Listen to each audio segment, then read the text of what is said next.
and welcome to Clash of the Dice. I'm James. I'm Joshua. And in this game we are playing Warcry. Really looking forward to this.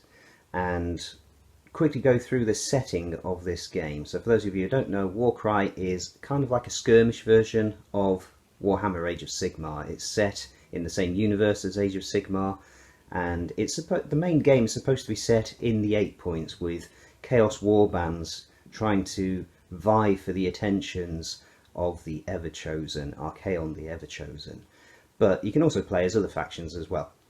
And that's what we're going to be doing, is doing some narrative themed battles where we've got our own warbands doing various narrative themed stuff.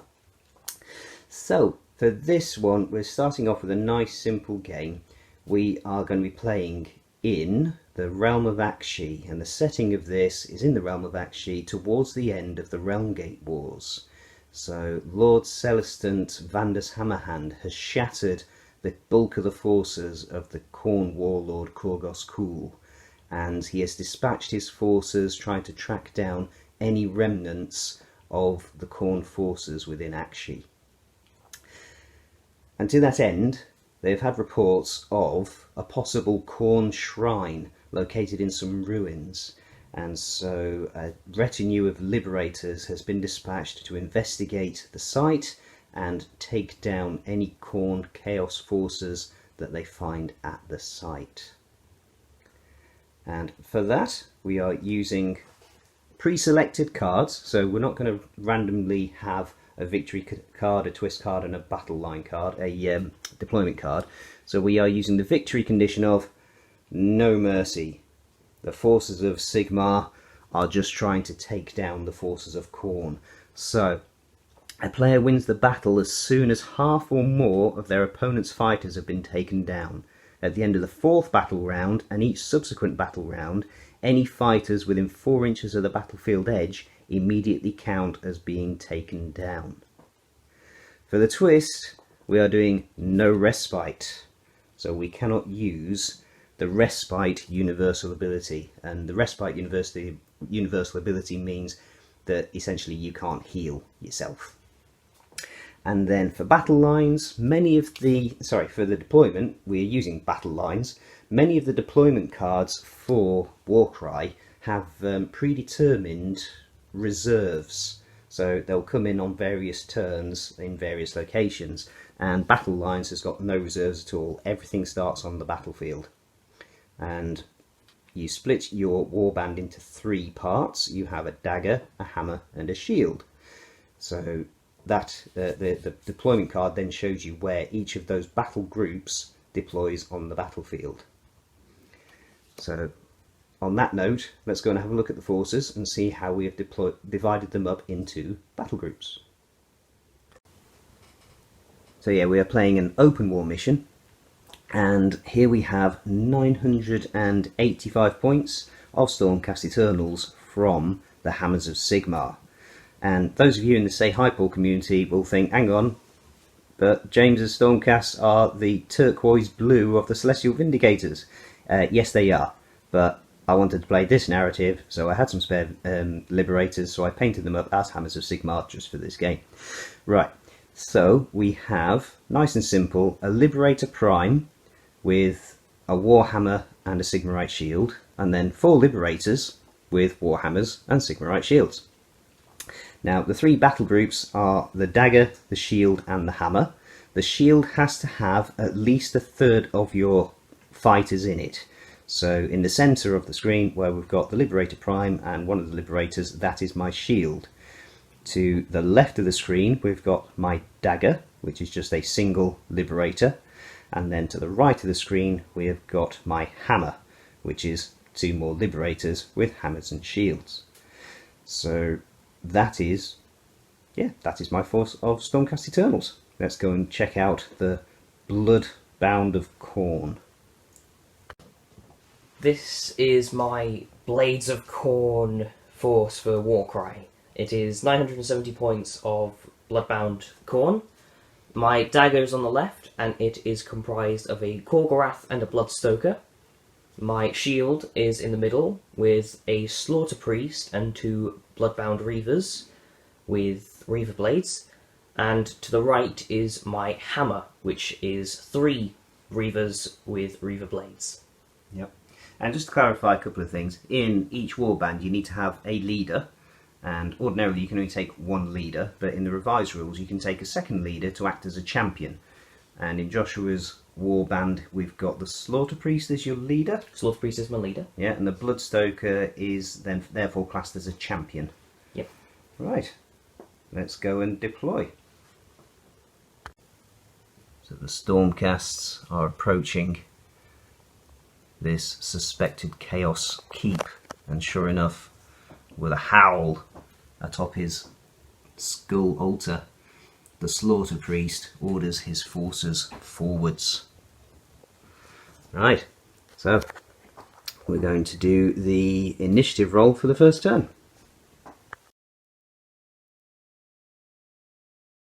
Right, the way initiative works in Warcry is we both roll 6d6s and then we split them up into singles, doubles, triples, and if you're lucky enough, quads. So these are Stormcast Eternals. So I've got a triple there of 3 6s and then 3 singles, a 5, a 2 and a 1. Joshua? And this is Bloodbound Khorne. I have got 2 doubles and 2 singles. Yeah, double 4 and a double 1. So at the moment I have got initiative because I've got more singles than Joshua does. Now we both get a wild die, which again is just a d6. And we can either use this now or hold it over until subsequent turns.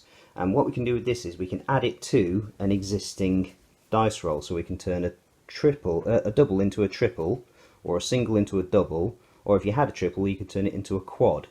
But if you had 2 wild dice you can't add both of them to a double to make a quad. You can only add 1 wild die to each of your sets. Or you can use it as a single, in which case, to try and win initiative. So I've currently got the initiative because I've got the most singles. I've got 3 to Joshua's 2. So I now need to decide, do I want to keep my wild dice for a subsequent turn? And I think I'm going to use it as a 5 so that I get another double. Now you see, So now Joshua knows that I've got 2 singles, Yep. and he's got 2 singles, so if he wanted the initiative on the first turn, he could use his wild die as another single and steal the initiative. However, I do not think I am going to do that. Instead, what I think I am going to do is I'm going to add a 4 to make a triple. Yeah. Okay, so that's what Joshua's got. He's got a double 1, a triple 4, and 2 singles. And I've got a triple 6, a double 5, and 2 singles. So now we've both got singles, so now I think we simply roll off. So yeah, we've currently got the same number of singles, so we simply do a roll off. I got a 6. That's a 1, so you Okay. get to go first. I get first activation. So very quickly, if you're not familiar with Warcry, it is alternating activations. So I pick a fighter to activate, then Joshua does, and back and forth, etc. Bit similar to Dead Zone sort of way. Yeah, you're alternating activations. There are ways that you can steal activations, so you use one of your models to activate before your opponent does. But yeah, that is an ability. Now then, each fighter can make 2 actions, and they can be the same action. So you can either move, in which case you move your movement stat, as you would expect. You can attack, in which case that's dependent on the range of your weapon. You can disengage, which is you're already in weapon range of an enemy model, and you can fall back a maximum of 3 inches, and you must then be more than 1 inch away from any enemy models. Or you can wait, which is basically you sacrifice one of your actions and you allow your opponent to do something, and then when it comes back to your fighter they've still got 1 remaining action they can use. You can also use 1 ability per activation, and that's where those doubles, triples and quads come in. Different models have got different abilities depending on what sets of dice you've got. So that's a very simple overview of an activation and how a turn works. And we alternate going through all of our fighters until we've all activated all our fighters, and then that's the end of the battle round. So my first activation, I'm going to activate this Liberator by the Liberator Prime, and he is simply going to move twice. He's got a movement rate of 4 inches, so he's going to move 4 inches and then move again 4 inches. And then we mark him as activated. So with my first activation, I'm going to activate this Blood Reaver here. I'm not going to activate anything up front because I kind of want to see what the Stormcast Eternals are going to do in all their righteous electric glory. So I'm going to move this Blood Reaver, and I'm going to try and move him closer to the Legion of the Sigmarite coming towards me. So he gets to just under the bell tower there. Here he is. Yep. Right, so now we mark him as activated and play passes back to me. Indeed it does. The Liberator Prime has instructed this Liberator from the dagger to do a flanking action, so he is also going to move twice, heading around, skirting around those ruins on the flank. So he's going to do a move and then a move. Beginning to lead the fight himself, the Slaughter Priest moves down from his altar, and as he marches forward, he spots through the grate the Stormcast Eternal Liberator that is attempted to flank. And in the rage of Khorne, he's going to boil the blood of the Liberator using his Blood Boil ability. Yeah, it's a triple, isn't it? So It's a you've got triple triple 4, so you can use the triple 4 for the Blood Boil ability. Yep. So, with the Blood Boil ability, it is a triple, and I pick a visible enemy fighter within 8 inches of this fighter and roll a number of dice equal to the value of this ability. What that means is I roll a number of dice equal to the value of the dice used in the triple. So because I've got a triple 4, I roll 4d6. For each 4-up, allocate d3 damage points to that fighter. So I roll 4d6, and for each 4-up, I deal d3 damage to the Liberator. That's 1 4-up. Okay. So that's 1d3 damage for 2. 2, yeah. And for those of you not familiar with Warcry, but are familiar with things like Warhammer 40,000 and Warhammer Age of Sigmar, these are effectively mortal wounds, because there's no save rolls at all in the entire game of Warcry. So that's 2 damage through to my Liberator. My Liberator has got a wounds characteristic of 20. Yeah, 20 wounds. In Age of Sigmar, I think they've got 2. So yeah, 20 wounds, minus 2, he's got 18 wounds left. Back to the Stormcast Eternals, and the Liberator Prime is going to move twice to catch up with his brother. So my Blood Reaver is going to move forward 4 inches, and he's going to move again for another 4 inches. So the Liberator Prime and the other Liberator can now clearly see the hulking form of a Korgorath. This is towards the end of the Realmgate Wars. These are the Hammers of Sigmar in Akshi. They've come across their fair share of Korgoraths. So the Liberator Prime is instructing these Liberators in the Hammer to redeploy closer to him. And to that end, this nearest Liberator is going to double move closer to the Liberator Prime, trying to keep out of charge range of that hulking brute of a Korgorath. This Reaver here is going to run up to the bell tower. What did you say the Reaver's name was? Mr. Ponytail? Mr. Ponytail. Yeah, he's going to run up to the bell tower. And as he reaches the top, he's just going to start banging on it in the name of Khorne. That's very Skaven of him, ringing bells. And Nurglish. But hey, each to their own. Each their own. I've only got 1 Liberator left to activate, this chappie down here. I'm going to use a universal ability, so obviously universal, available to all warbands. And I'm going to use Run, which will cost me a double. And as I've currently got a triple and a double, I may as well use them. And Run simply gives me +1 to my movement. So this Liberator has now got a movement of 5 until the end of his activation. So he's going to move twice. But yes, that triple I've got left over, I now can't carry over to the next turn, so effectively I've lost the use of that triple. But all my guys are activated, so Joshua can now activate the rest of his warband with impunity. The Korgorath is going to move closer to the Liberators and then use his Lashing Bone Tentacles ability as a double. So, the Lashing Bone Tentacles ability of the Korgorath states that I need to pick a visible enemy fighter within 6 inches of this fighter and roll 2 dice. The target I have chosen is the Liberator. For each 4 to 5, allocate 1 point of damage to that fighter. For each 6, allocate a number of damage points equal to that fighter equal to the value of this ability. The double was a double 1, so it's 1 damage no matter if I roll a 4, 5 or 6. So I just roll 2d6, and that's a 6, so that's 1 point of damage. Okay, so 20 wounds initially, down to 19. Indeed. Wanting to keep the Khorgorath somewhat in the control of the Bloodbound, the Bloodstoker is going to follow up closely behind. Now, the question on the lips of everybody who has followed our shenanigans thus far on the channel is that Phil? From our Age of Sigmar skirmish campaign with my character. Oh, that was ages ago. Yeah. Is that Phil? No. Oh. It's not Phil. Sorry. Sorry for all of you disappointed at home. This is not Phil. This is his brother Derek. Derek. Yes. 4 inches. Gets him to behind there. And then the last 2 Blood Reavers have simply moved twice forwards. And that will be the end of the first turn. So we need to remove the activation tokens and then we roll for initiative again. Right, turn to initiative. Stormcast Eternals. And we've got a double 1. Double 3. And 4 singles. That's not great. Khorne Bloodbound. Initiative dice. That is 2 doubles and 2 singles. 6 and a 3. So then, wild dice. Yep. Seeing as all of my abilities are doubles, I think I'm going to use it as a 6. So I get a double 6 and a double 3. And then 3 singles. I think I'm going to turn this into a 6 and go for a triple 6.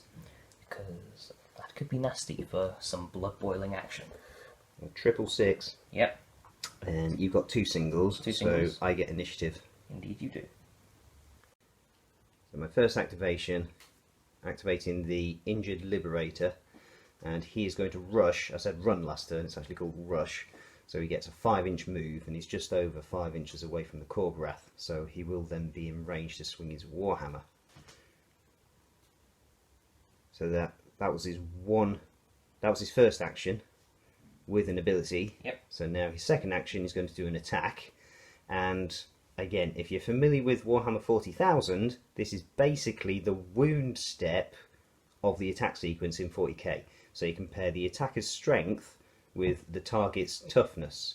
In my case, the Liberator gets 2 attacks, so I'm rolling 2 dice, at strength 5 for his Warhammer. I'm toughness 4. The Khorgorath, oddly enough, is only toughness 4. Only toughness 4. So, my strength is higher than the toughness, so I'm going to be hitting him on 3s. If it was if it was even, so strength 4, toughness 4, it would be 4s, or even strength 3, toughness 3. If it's the same strength and toughness, it's 4+. And if my strength was lower than the toughness, I'd be hitting him on 5-ups. Any rolls of a 6 are critical hits, and that increases the amount of damage. Now, as I said earlier, there's no save roll, so this is literally it. It's a nice, short, simple attack sequence. So 2 attacks at strength 5 against toughness 4. I'm rolling 2 dice, needing 3 pluses. 6s are good. Oh, but that's 2 hits, and these are 2 damage each. 2 damage each, so that's 4. 4 damage on your Khorgorath. Take him down to 31 runes left. 31 left. He's got 35 wounds to start with. Yep. So yeah, what this has effectively done is pinned the Khorgorath in place because he's under that bridge, and it's going to be very difficult for anybody else to squeeze around the edge of him. So I'm trying to plug the gap with a Khorgorath shaped plug. However, that Liberator is now kind of Looks at like the a mercy. very tasty meal for the Khorgorath. Yeah. The Khorgorath, looking at this tasty metal meal, is going to attack, and it's 3 attacks at strength 5. Your Liberator is Toughness 5. toughness 5. No, toughness 6. Toughness 6. Yeah, standard Stormcast turns are toughness 5, but because he's got a shield, he's toughness 6. Blimey, you're a tanky little thing, aren't you?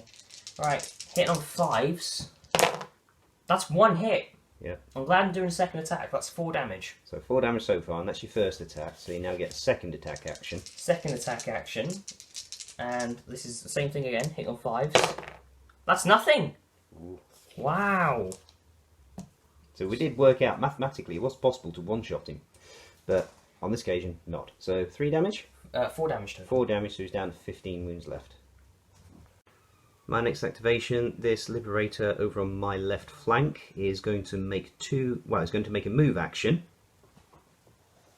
So he's moved 4 inches, which is his action, his first action. I'm now going to use a double ability, which is Sigmarite Shield Bash. Until the end of this fighter's activation, the next time this fighter finishes a move action within 1 inch of an enemy fighter, pick an enemy fighter within 1 inch of this fighter and roll a dice. So he's going to make his move action. He is now within 1 inch of an enemy, that Blood Reaver. I roll 1 dice. On a 1 to 2, nothing happens. On a 3 to 4, I allocate 1 point of damage to the enemy fighter. And on a 5 to 6, I allocate a number of damage points to that fighter equal to the value of this ability. Value of the ability is 6. That's 6 damage. Down to 4 wounds left. The Bloodstoker has moved around, seeing the Liberator in the way, and is going to whip the Liberator. So this is 3 attacks at strength 4, your toughness 6. Yeah, just to clarify, the whip has got a 3-inch range. Yes, it does. So that is... Ooh! 3 hits. 3 hits and 1 One crit. critical. So that's 1 damage per hit and 4 damage for the crit. So 1, 6 2, damage. 6 damage. Okay, so that puts him down to 9 wounds left. And then I'm going to use my double for Whipped to Fury. Pick 1 visible friendly fighter with the ferocious rune mark within 4 inches of this fighter. Oh look, that's a ferocious rune mark. Yeah, Friendly fighter. aka a Korgorath. It's the only thing in the army list that's got the ferocious rune mark. Yeah. That fighter makes a bonus attack action. So the Khorgorath now gets to make an extra attack. So as with last time, this is 3 attacks at strength 5. You are toughness 6. 6, so wounding on 5s. Come on, Khorgorath. That's a crit for 8 damage. So I've got 1 wound left. You're kidding me! No. Ah! The whip took him down to 9. That's 8, so I've got 1 wound left. My Liberator Prime is going to activate. He's going to move. And then move. So, Mr. Ponytail, in all of his ponytail gloriousness, is gonna jump down and attack this Liberator.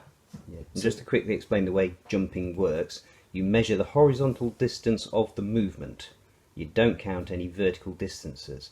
However, if he then ends on a lower level to what he was, if that's more than 3 inches, there's a chance he could take impact damage. So he moves to there for the inch, and he jumps down for 3 to there. Yep. And then he has a chance to take impact damage. Yes, impact damage. Roll a d6, and on a 4+, he might take damage. That's 6. He takes 3 points of damage, taking him down to 7 wounds. Yeah, on a 4 or 5, he takes 1 damage. On a 6, he takes 3 damage. And Joshua rolled a 6. But he doesn't fall down or anything like that. He lands on his feet, but he's probably sprained his ankle. And now He's there. That's 1 action. Yep. Second action, he's going to try and kill this stupid Stormcast. So he's got Reaver Blades, meaning he's got 4 attacks at strength 3, and your toughness 6. Yeah. Now, it's not like 40k in as much as double strength and double toughness don't do anything. It's literally more or less, or the same. So it's still going to be winning me on 5s, not 6s. So 4 attacks hitting on 5s. That's 1 hit. That is 1 damage. That's just enough to kill him. And in a flash of lightning, the Stormcast Eternal arcs back to Azir. This Liberator is going to make a double move action and move into contact with that Blood Reaver. So this Blood Reaver has moved around and is now going to attack the Liberator. So again, 4 attacks, your toughness 6. Yep. So I am wounding on 5s. That is 2 6s. 2 crits for 3 damage on a crit for a total of 6 damage. Okay, and I've got 18, so I've got 12 left. So I've got one Liberator left to activate, and he is just simply going to run up to the Korgorath. Just to clarify, that was more than 4 inches. I've got no ability dice left, so that's all I can do. So now Joshua has the remaining activations. This Blood Reaver behind the tower has moved around and is going to attack the Liberator Prime. Yep. Same deal, 4 attacks, hit them 5s. Yep. That is all Ouch. hits with 2 crits. So the 2 crits is 6 and 1 damage each for the hits. So 3, 6, 7, 8 damage. Okay, and then Liberator Prime does have 30 wounds, so I've got 22 left. Oh, what was it? 8 damage. 8 damage total for Yeah, 22, so 22 left. So the Slaughter Priest is going to move next to this Liberator here. And then using my triple of 6s, I'm going to use Blood Boil on the Liberator Prime. So Blood Boil, meaning for the value of the Ability. the value of the ability, yeah, which is 6s, I roll that many d6 on each 4-up I deal d3 damage. That is 5 of them. So 5 hits, D3 damage each. 5 d3 damage. 3, 6, 10, 11 damage. And that was on this guy? That was on the Liberator Prime. Oh right, that's a shame. Because I was going to say, that guy's got 12 left. So 11 damage, he's got 11 left. And then he's got an action left, so he's going to attack the other Liberator? Yeah, the Liberator is going to be the victim of the attack action. So he gets 3 attacks at strength 4, so wounding on 5s. Yeah, hitting on 5s. Nothing. No. The last 2 Blood Reavers have climbed up the stairs to the bell tower and have moved along to the platforms to jump down and kill. Yeah, but that's their full movement, so they can't do that now until next turn. Yeah. So now everybody is activated. Remove the activation tokens and go on to turn 3.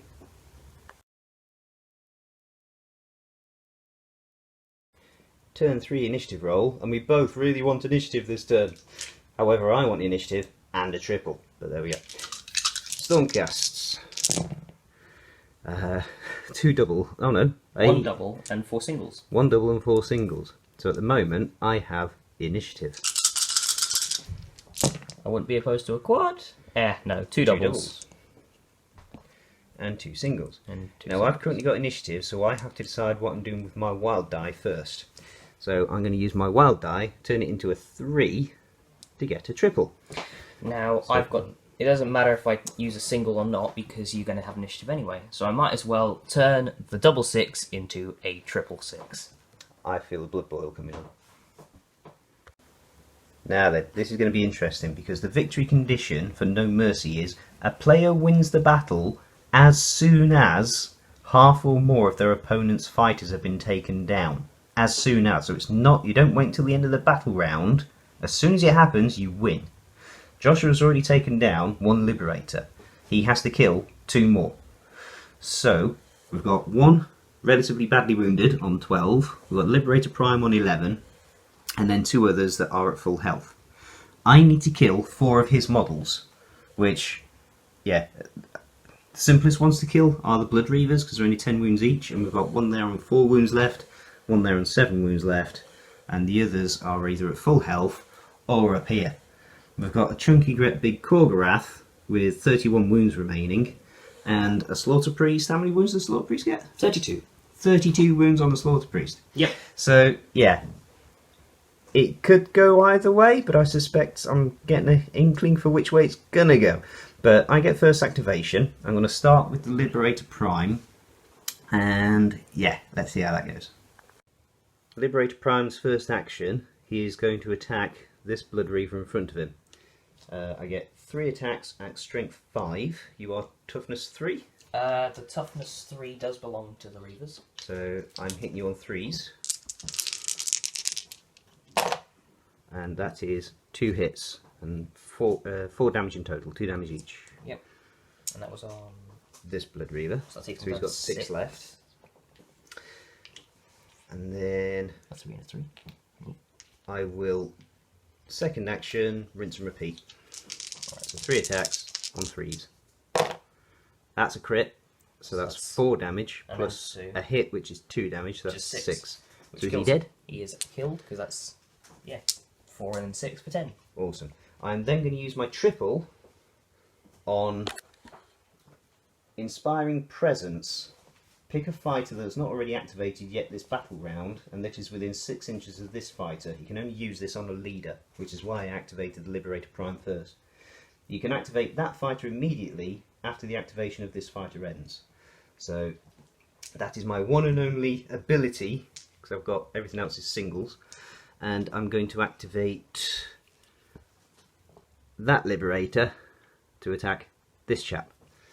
Now, standard Liberator only gets 2 attacks, but strength 5, so hitting on 3s. That is 2 and 4 for 2 and a 6. 4 for 6, which will kill him because he's got 4 wounds left. Yep. And then his second attack will go into, may as well go into the Slaughter Priest. Yep.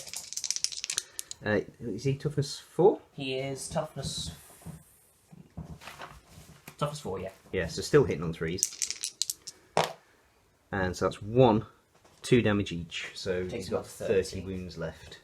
So I'm going to activate my Slaughter Priest, and to start with, I'm going to use my 666 for Blood Boil on the Liberator Prime.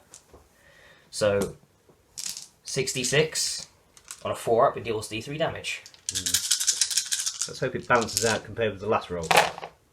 That's 3. Yeah, that's a little bit better than last time from my perspective. I cannot outright kill you with this. So 3d3 damage, 4, 2, 4, 5 points of damage. So I got, well, that was on Liberator Prime. So yeah, he's down to 6 wounds. Yeah. Simply swap that 10 out for a 5. And then 2 attacks going in on the Liberator. Well, 2 attack actions. So this is 3 attacks at strength 4, hitting on 5s. For a crit, which is 5 damage. Okay, so I've got 7 left. And then I need a crit and a regular hit. Come on. That's a regular hit for 3 damage. 3, so I've got 4 wounds left. Yep. My next activation, this Liberator is going to attack this Blood Reaver, Mr. Ponytail. Mr. Ponytail, indeed. So 2 attacks, hitting on 3s. That's a crit and a regular hit, so that's 6 damage. Takes He's him down got to 1 1 wound HP. left. Come on, Mr. Ponytail. Right, rinse and repeat. Second action, hit him again. Yes, he's dead. So that's 3 of yours I've now taken down. Yep. And there's no consolidation or anything like that, you just stay put. Yep. So I need to kill 1 more Bloodbound. You Yep. need to kill 2 more Liberators. I think I have a plan. I don't like it when you have plans. So the Khorgorath has moved a little bit to allow the Bloodstoker to get through. Twisted. For Because Derek is a tad on the portly side. yeah, so that was his move action, and his second action is going to be to attack the non-activated Liberator. I feel. So this is 3 attacks, strength 5, so wounding on 5s. All the way around there. That's 1 hit for 4 damage. Okay. 4 damage, 16 left. And that's the Khorgorath activated? That's the Khorgorath activated. I feel a whipping coming on the Khorgorath. So I've got 1 Liberator left to activate. I'm going to do, for his first activation, I'm going to attack the Khorgorath. So 2 attacks hitting on 3s. Because, yeah, strength 5, toughness 4. Toughness 4, yes. Yeah. Ooh, nice. So that's 6 damage. Which takes him down from 31 to 25. 25, indeed. So then flip that over to 5. And now, is discretion the better part of valour? Do I disengage the Liberator? Because there's 2 psychotic loonies up on those walkways waiting to jump down. Or are they waiting to jump down? Either way, that's what I'm going to do. I'm going to disengage with the Liberator, so he can move a maximum of 3 inches, and he needs to end more than 1 inch away from any enemy models. So, with now 3 of my Blood Reavers gone, my father needs to kill 1 more Bloodbound to win. And these 2 are very easy to kill. So if I just keep them up there, he needs to trek through and get behind. I can climb up the wall. Yeah, but you're in a bit occupied with a Korgorath, a Slaughter Priest, and a Bloodstoker. Yeah. 3 beefy Yeah, men. I mean, don't get me wrong, it's a good tactic. You keep your squishy stuff out of the way, that way I've got to take out your chunky stuff. Yeah. So yeah, it's not a bad tactic. But you're now going to activate Bloodstoker? Bloodstoker is going to be activated. So the Bloodstoker is going to stab the Liberator with his dagger. So this is 4 attacks at strength 4, so wounding on 5s. Yeah, because some models have got 2 weapon profiles. So this guy's got a dagger, which is kind of embedded into his wrist in his right arm, and he's also got a whip. So you have to choose which weapon is going to be used for the attack. So you're choosing the dagger rather than the whip. Yeah, because it has 1 extra attack, and its damage profile is a bit higher. Okay. So 4 attacks at 5s to hit. Ooh! I'm going to mince these dice. So 2 hits is 2 damage each, and the crit is a 4, so that's 8 damage in total. Okay, so I've got 12 left because he's currently uninjured. And then I have a remaining double, which is going to be used to whip the Korgorath. Yeah. So, due to the Korgorath being whipped, he gets to make an extra attack. So this is 3 attacks at strength 5, your toughness 6, so wounding on 5s. That's a hit for 4 damage. 4 damage, Which so takes him down to 8. 8 left. So, in the process of moving my last 2 Reavers, my father was gracious enough to remind me that if I'm within 4 inches of the battlefield edge at the end of turn 4, or is it the start of turn 4? It's just, at the end of the 4th battle round. Yeah, he insta-dies. So We're currently in turn 3, and Joshua moved him right the way to the edge of that wall. Yeah. So I did point out it's turn 4 next, so we don't want him to insta-die, because if he insta-dies, You I insta-win. insta-win. So yeah, he is now there, and the other Reaver is there, which is 4 inches away from battlefield edge, but as far in as they can get Yeah. to be away. You might even have been better legging him back that way, in case I do decide to climb up a wall. But, there we go. Let's remove the activation tokens and go into turn 4. Indeed. Turn 4 initiative, and again, we both want initiative, and Possibly we both want a triple. Right, Stormcast. Okay, so I got a double. 4 singles. and 4 singles. That is a triple and a double and a single. But your triple's a 1. So Oh, for Blood yeah. Boil, That's not very useful. that's not great. But you got a double 5. Yeah, Now, which I can turn into a triple. yeah, I've currently got initiative, so I am going to use my wild die to make a triple 5. I'm going to use my wild die to make a triple 5 as well. Right, so I retain initiative, so I get to go first. My first activation, I'm going to activate Liberator Prime. He is going to, first action, move, taking his wounds with him, and attack the Slaughter Priest. So 3 attacks, Toughness 4. strength 5, wounding on 3s. That's 1, but it's a crit, so that's 4 damage. That takes him from 30 to 26. Gonna be honest, was hoping for more. And now I'm going to use my triple to Inspiring Leadership, and the Liberator next to him is going to simply attack twice. And as 1 hit won't kill him, I may as well do both attacks at the same time. So 2 attacks each, 4 attacks, 3's the wound. So 4 more damage. 4 more damage takes him down to 22 wounds left. Not gonna lie, was hoping for more. So after thinking a while, I've decided that I'm going to have my Bloodstoker stab the Liberator with his dagger. So this is 4 attacks. Derek and the Daggers. Yeah, Derek using his dagger. That could be a metal band. Well, Derek and the Daggers, it's not a very metal name, is it? But there we go. Hitting on 5s. Nothing. So I'm then going to use my triple 1 to use my Whipped to Fury ability. You're not gonna, was that just 1 attack from him? That was 1 attack. So he's got a second action. He has so he got a could second attack action. again. That's better. You can call that concoct? No, that's a crit. Okay. That is clearly a 6. So that is 2 and 4 for 6 damage. So he's got 2 wounds left on the Liberator. Then I'm going to use my triple of 1s Yeah. as a double to Whip to Fury on my Korgorath. Yeah. Just because it's a triple, you can use a triple as a double if you want to. You can use a quad as a triple. I think you can use a quad. I think you can always go downwards, but obviously you couldn't have a triple and a double and combine them together to say, right, this is now a quad. You can't do that, but you can use a triple as a double. So the Korgorath gets 1 attack action on the Liberator. I was going to say 1 attack. One attack, yes. 1 attack action. So that's currently taking 6 damage from the Bloodstoker. Yeah, he's got 2 left. 3 attacks, hitting on 5s. That's a crit for 8 damage. Yeah, so that is a dead Liberator. So another flash of light as that Liberator arcs back to his ear. Right, now... Things are getting tense. Yeah, we are literally down to sudden death. Whichever one of us kills an enemy model next wins the game. And I've currently got a Liberator on 4 wounds and a Liberator Prime on 6 wounds next to a Slaughter Priest with a Blood Boil. Oh yeah, A potential Blood Boil. Right, so it's my activation. Yep. So let's not jump too far ahead of ourselves. But realistically, I can activate this guy. And that's it. He's not going to kill a 25 wound Korgorath. How many wounds has Derek got left? He hasn't taken any damage thus far this battle, so he's on a full 30 wounds. He gets 30 wounds. Yeah, 1 Liberator is not going to do 30 damage.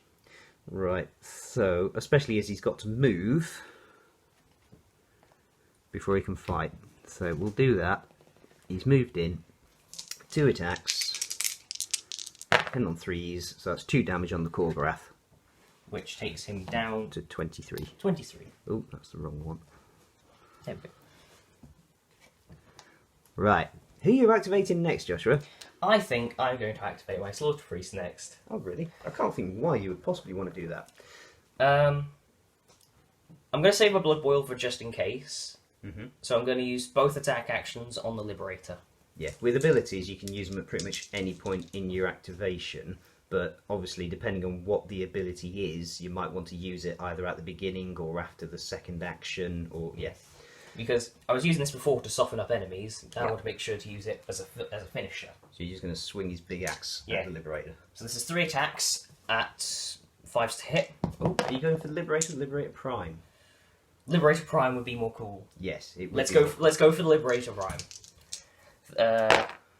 Oh, that's a hit and a crit. So that's 5 damage for the hit, Yeah, and 5 damage for the crit. 5 damage for the crit, 3 damage for the hit, for a total of 8 damage. Yeah, so the Liberator Prime arcs back to his ear, and the 2 remaining Liberators realise that they now cannot contend with these forces of Khorne. They must retreat back to Lord Celestin's Vandus Hammerhand and tell him that we need reinforcements, we need more strength to crush these Khorne Bloodbound.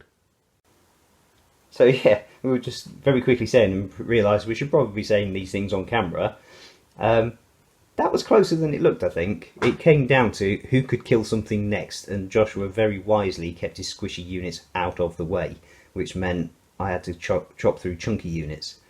But yeah, You had a reason to be scared when I said I had a plan. Yeah, because your plans are either really devious and work effectively, or they just fall apart. But I mean, you took out one of my guys first. A Liberator is that was 20% of my army.